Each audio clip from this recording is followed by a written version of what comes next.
Recently, I was watching a video from Force Gaming, a big fan of that guy's stuff when it comes to upcoming games, and I saw him talk about a game called Wildgate.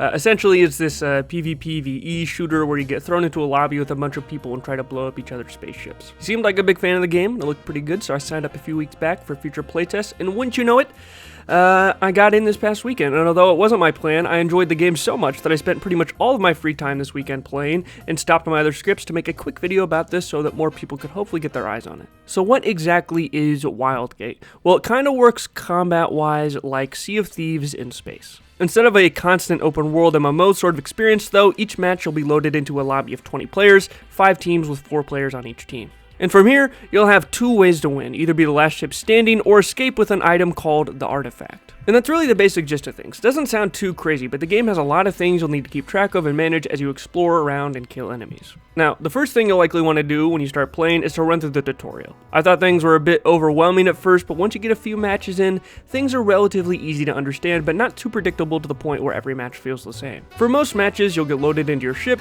and be spawned right next to a fairly easily lootable location to get you started. Pretty much every game, my teammates went here, but you can always go to another location on the map, and for these locations, there will be 3 different types of difficulties: easy, medium, and hard, with the difficulty usually being an indicator of how many enemy waves you have to deal with or how long it'll take to loot.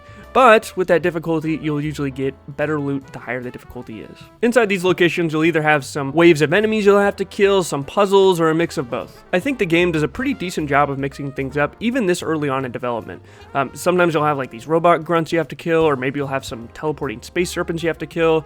Sometimes you'll have some simple puzzles like deactivating radioactive reactors, or escorting around a little mining drone. Once you've killed all the enemies in an area or solved all of the puzzles, you'll get a room full of loot, which you can take back to your ship. The loot is usually a mix of new weapons for your ship, like rocket launchers, like these shotguns, or maybe this like gravity bomb thing, maybe some chip upgrades, which are usually flat static effects, like a shield buff for your ship, or passive ammo regen, or like a immunity to certain environmental effects. So you'll be spending a lot of your time early on hopping from location to location, looking for new loot to build out your ship. To get to new locations, someone will have to cruise around your ship manually. Going from location to location can be a bit slow, but during this downtime, everyone on your ship will likely be doing their own things in the background. Most of the time, besides from, your pilot, you'll want 1 or 2 people using these scanners, which are like pilotable robots you can use to look around for lootable locations, enemies, and most importantly, that artifact. You also probably have someone going out to mine consumables from pieces of floating ice in space, which help to heal your ship, or some meteors, which are used to increase the efficiency of your speed's boost. So even during the downtime,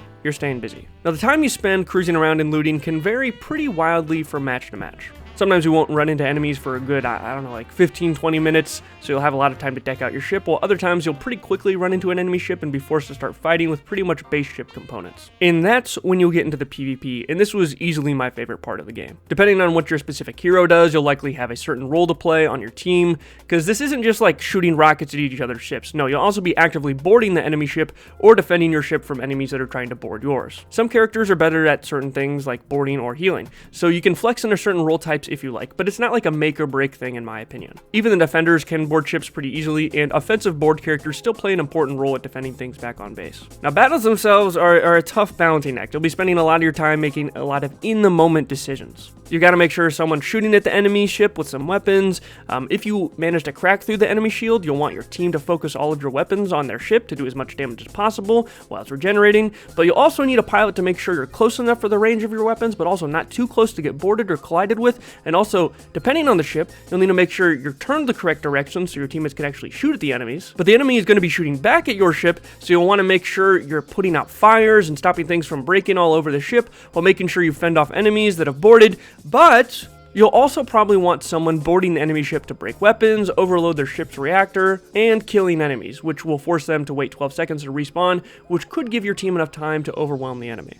It's a lot, it's hectic, but it's very fun. Lots of things to juggle, and although I think it's a bit overwhelming at first, as there's a lot of smaller things to remember, if you do the tutorial and a match or 2 against bots, I'd say you'll probably understand the basic flow of how things will go down. But no fight is the same, and I think that's what the engaging part is about it. Now, even if you manage to win 1 fight, you've still got 3 other ships to take care of if they also haven't been blowing each other up. During this time, the other players in the lobby will be spending their time looting and upgrading their ships, so you'll ideally have to get in and out of fights as quickly as you can to not only avoid falling behind or getting jumped by another ship, but most importantly for the game, losing the artifact. Now, the artifact, I keep mentioning this thing. What is it? So it's essentially an item that'll spawn at a single random location somewhere in the map, and it's what everyone will be looking for, because if you can escape with it, you'll win the game. Unlike every other item, the artifact is the only item in the game you cannot teleport with. Normally, once you've grabbed a piece of loot, you can teleport back to your ship with it, but with the artifact, you'll have to manually carry it to where you want it. So it might be spawned in an easy puzzle room that you can get in and out of, or it might be in a monolith, aka the really hard locations. But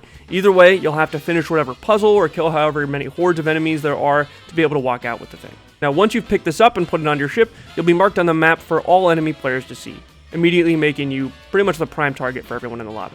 But to make up for this, as long as it's on your ship will receive a passive healing buff, which could be a big benefit in fights, which will definitely be needed as you slowly make your way to the Wildgate. It's like this, like the name of the game. Now, the Wildgate won't be open immediately. There's actually a charge time for it to be usable in the top right of your screen right there. So until it hits 100% and opens, you'll have to evade other players or fend them off long enough to get through the gate. Now, if you're one of the unlucky 4 teams and not get the artifact, don't worry, even with the buff the artifact gives, you'll still be able to destroy the enemy ships if you play things right. But if you'd rather not take this attrition-based method of whittling down the enemy ship as it's healing through everything, you could also board the enemy ship and try to take the artifact for yourself. But again, no teleporting with it, so easier said than done. The first time I actually saw this done, it was actually done to my team at the end of a match with everything going on in the game. I guess I didn't realize that the artifact was being taken, and we're teleporting through the Wildgate. Next thing I know, I get a message saying defeated.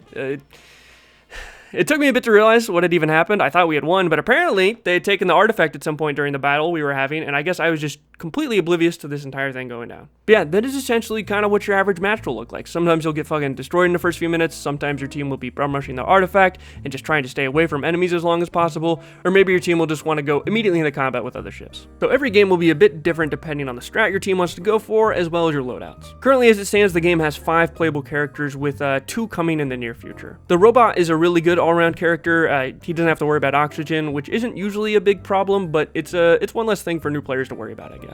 Samo is this big rabbit guy, really good for ship defense. Ion is a weird fish-looking dude, insanely good at offense though, can really mess up enemy ships, probably one of my favorites to play. Moffs is like this owl butterfly baby thing that is usually more of an offensive character, I'd say, as his camo can allow him to easily sneak onto and around ships. Very good for overloading enemy ships and stealing items from them. And finally, Sao, which is an axolotl in a mech suit that's kind of like a support, I'd say. Really good at healing up the ship and can also recycle items if you get loot that you don't want, which can be surprisingly really helpful. Now, I'm a pretty big fan of the cast of characters they have here, but outside of just characters, you have some different loadout options for matches as well. Now, you'll start off with some pretty basic weapons, but later on you can unlock some more unique stuff. I mainly stuck with the basics, but there is some decent variety there. As well as weapons, you also got some item variety as well, which can give you passive buffs or act as more active deployables. The way that you're going to unlock stuff is through a few different progression paths, or battle passes, I guess, which you can pretty much use to immediately unlock a character and then work to unlock certain ships,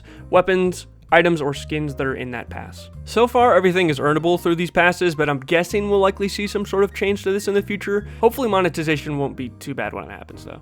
And yeah, I almost forgot. You can also change your preferred ship type as part of your loadout. Now, I really only saw 2 ships in most of my matches, so can't speak to them as much, but they've all got their pros and cons depending on what you want to do. But because the ship does get randomly selected from one of the 4 players on the team's loadouts, it's kind of a dice roll, which is one of the things I'm more iffy about. I feel like maybe a pre-game voting system could work better or something.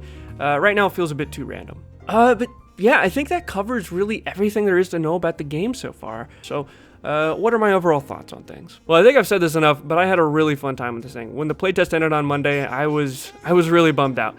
I cannot wait for the game to actually fully release, though. The PvP combat here, I think, is really engaging and dynamic from fight to fight. It's not too fast-paced where you don't know what the hell is going on, but it's fast enough to keep things tense to the point where you won't get bored or just be waiting around for something to do. PvE combat, I think, is really solid as well. I'd like a bit more variety, personally, but that's just a thing that I think will come with time, so don't want to harp on that too much. But even then, I'd say every location was at least a little bit different. It had some good variety. Puzzles at these locations were pretty straightforward to solve, and none of the enemies were too crazy hard. But for content that is supposed to serve as a more supportive role to a match, kind of like the early creep farming phase in a MOBA, I find it to be like significantly more enjoyable. Now, the loot you get from these locations, though, I think definitely needs to have some more variety, more than just locations and challenges, to be honest. I felt like after a few matches, I'd run into pretty much everything I could get, but Another thing that will probably come with time, so not gonna harp on it too much. Between the fighting and looting, you'll have that weird in-between traveling, downtime phase I talked about, and although I do find it to be fun and an enjoyable part of the game, if things were just like a tiny bit faster, whether it was just like with a smaller map or faster ship speeds, I don't know, I wouldn't complain. To be fair to the game though, I did kill most of my time playing, not realizing that if you have your shield up on your ship, it makes you go like significantly slower. So once I got that figured out, things became a lot better for sure. So honestly, maybe that doesn't need a tweak. I'd have to play a bit more to know for sure. Overall though, that's really all my main points of feedback. I think everything about this game so far is just really promising. And with just a bit more time in the oven, I think we could have something really special going on here. Feels very unique. For monetization and the future of the game, there's still some things that aren't super solid yet, like no idea when this is coming out or what the final price will actually be. And I will say with a game like this, there's a decent chance that they'll either royally screw it up with monetization or it just doesn't get in front of the right people, and the next thing you know, the game servers are dead. And boy, have I been there before. I'm hoping this time though, things will be at least a little bit different. I've got to hope they treat this thing right. I think it's something really special and worth checking out. And if you've stayed around for this whole thing, I'm guessing you're at the very least a little interested. So please check it out. I'll get the link down in the description. Wishlist it on Steam if you want. Sign up for the playtest. Check it out for yourselves. Don't think you'll regret it. As we're wrapping up the video here, I got to give some special thanks to this month's patrons. Mads, Dave the Unknown, Griff, Einar Anderson, Turmeric, Maddie Grady, Kenny, Daddy Yam, Bup1, Olifer. Thank you. Much love. I really do appreciate the support, and if you stuck around this long, big thanks to you as well. Check out the game. It's good, or at least I think it is. Anyways, that's it for now. New video coming soon. This is more of a shorter one, but until next time, take care.